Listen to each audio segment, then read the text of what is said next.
नमस्कार छात्रों। देखिए छात्रों, आज जो 10वीं का सामाजिक विज्ञान का जो पेपर था, तो आज इसको हम सॉल्व करेंगे।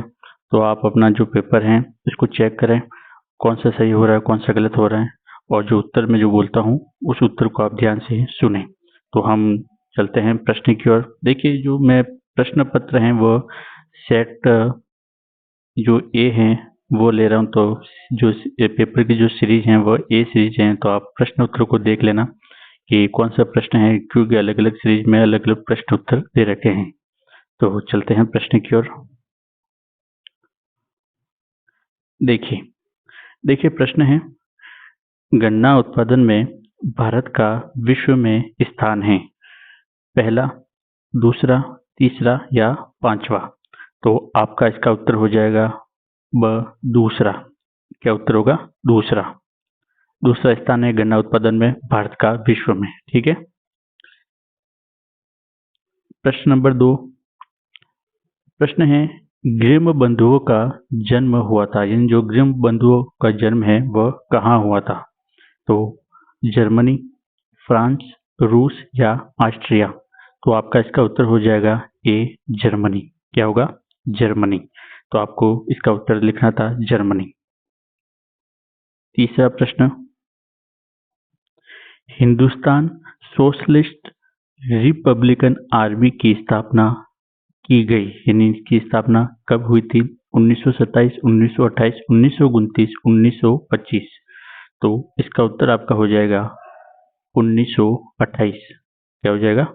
1928। चलते हैं अगले प्रश्न की ओर। चौथा प्रश्न जो है, छापाखाना प्रगति का सबसे ताकतवर औजार है, इससे बन रही जनमत की आंधी से निरंकुशवाद उड़ जाएगा, यह किसने कहा था? तो ये किसने कहा था, इसका क्या उत्तर होगा आपको बताना है। तो Martin Luther, Gutenberg, Louis Mercier या इरेस्मस। तो इसका उत्तर क्या होगा आपको? इसका उत्तर आपको बताना है। देखिए, इसका उत्तर अभी मुझे समझ में नहीं आया, मैंने इसको सॉल्व किया नहीं, तो शायद इसका उत्तर ये होना चाहिए, लेकिन आप देख लेना। अगर आपको मालूम है तो कमेंट बॉक्स है उसमें आप जरूर बताना इसका उत्तर क्या होगा। पांचवा प्रश्न। पांचवा प्रश्न है कि जब हम लैंगिक विभाजन की बात करते हैं तो हमारा अभिप्राय होता है, यानी लैंगिक विभाजन का आपको अर्थ बताना है। स्त्री पुरुष के बीच जैविक अंतर, समाज द्वारा स्त्री पुरुष को दी गई असमान भूमिकाएं, बालक बालिका की संख्या का असमान अनुपात, लोकतांत्रिक व्यवस्थाओं में महिलाओं को मतदान का अधिकार न मिलना। तो आपका इसका उत्तर हो जाएगा ब, समाज द्वारा स्त्री पुरुषों को दी गई असमान भूमिकाएं। तो इसमें आपका ब राइट होगा। चलते हैं छठे प्रश्न की ओर। छठा प्रश्न है, ऋण का औपचारिक स्रोत है, ऋण का औपचारिक स्रोत कौन सा है? नियोक्ता, रिश्तेदार, सहकारी समितियां या मित्र। क्या उत्तर होगा आपका? इसका उत्तर होगा स, सहकारी समितियां। क्या होगा? सहकारी समितियां। ठीक है। चलते हैं अगले प्रश्न की ओर। प्रश्न है, रिक्त स्थानों की पूर्ति करो।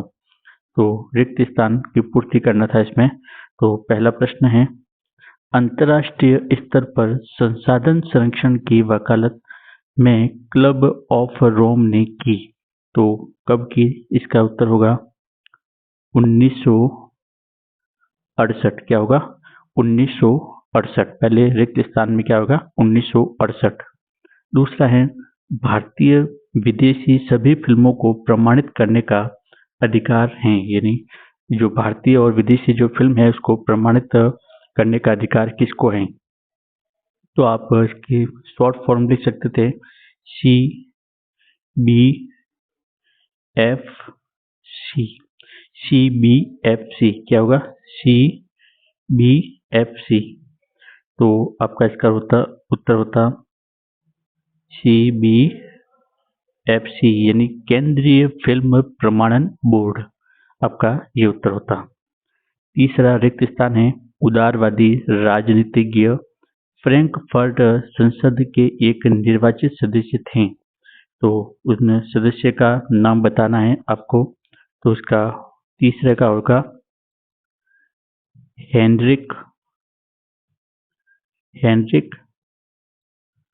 वॉन गेगर्न।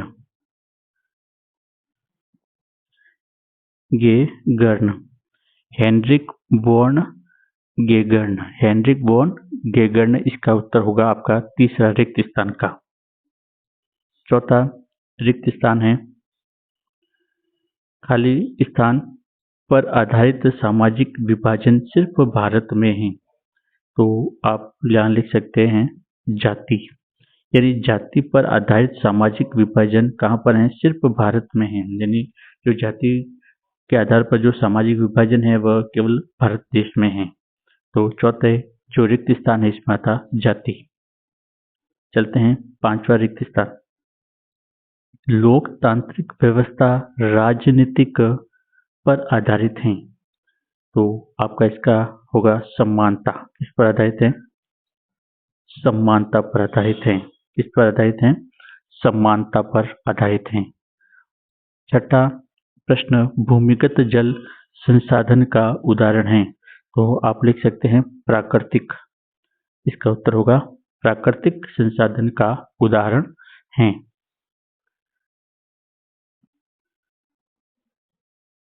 चलते हैं तीसरा प्रश्न है सत्य असत्य। तो सत्य और असत्य आपको बताना है। पहला लिखा हुआ है भारत के क्षेत्रफल का लगभग 27% हिस्सा मैदानी क्षेत्र है। तो ये आपका गलत होगा, असत्य। क्योंकि कितना मैदानी क्षेत्र कितना है?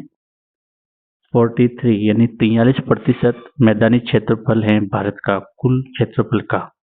तो आपका पहला क्या होगा? असत्य।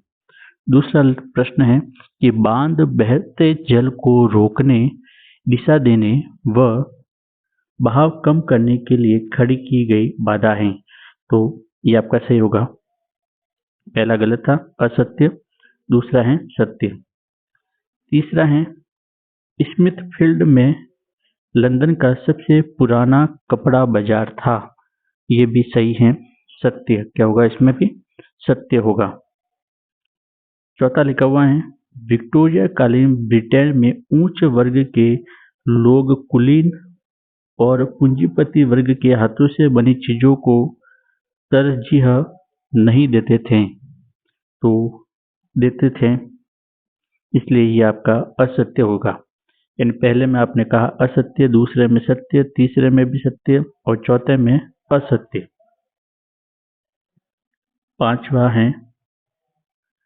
पांचवा लिखा हुआ है कि सत्ता की साझेदारी विभिन्न समुदायों के बीच टकराव को कम करती है। सत्य है। हमारे संविधान में किसी एक भाषा को राष्ट्रभाषा का दर्जा नहीं दिया गया। ये भी सत्य है। यानी अपने जो संविधान में किसी को भी राष्ट्रभाषा का दर्जा नहीं दिया गया। तो ये भी सत्य है। चलते हैं चौथा प्रश्न है अ और ब खंड को मिलाना है। तो मिलान करना है तो करते हैं। संयुक्त वन प्रबंधन, तो इसकी जगह आपका सामने आएगा ओडिशा, यानी ओडिशा में है। इलेक्ट्रॉनिक राजधानी कौन सी है? बेंगलुरु। कहाँ पर है? बेंगलुरु को इलेक्ट्रॉनिक राजधानी कहा जाता है। लेबर पार्टी संबंधित है यूके यानी ब्रिटेन से, और रिपब्लिकन पार्टी संबंधित है संयुक्त राष्ट्र अमेरिका से। प्राथमिक क्षेत्र में आते हैं कृषि, खनन, डेयरी, मत्स्य जो पालन होता है, मछली पालन, उसको। और तृतीय क्षेत्र में आता है आपका परिवहन, भंडारण, संचार, बैंकिंग। तो इस प्रकार से आपको अ और ब खंड को मिलान करना था। चलते हैं अगले प्रश्न की ओर। अगला प्रश्न जो है आपको व्याख्यात्मक है, तो मैंने उसको ऐड नहीं किया। तो हम इन प्रश्नों को आप मिलान कर लेना। तो देखना है कि कौन से आप कितने सही हो रहे हैं, कितने आपके गलत हो रहे हैं। तो आप कमेंट बॉक्स में जरूर लिखना। और वीडियो अगर पसंद आया हो तो प्लीज़ शेयर करना और लाइक करना। और चैनल को सब्सक्राइब नहीं किया हो तो प्लीज सब्सक्राइब करना। जय हिंद, जय भारत।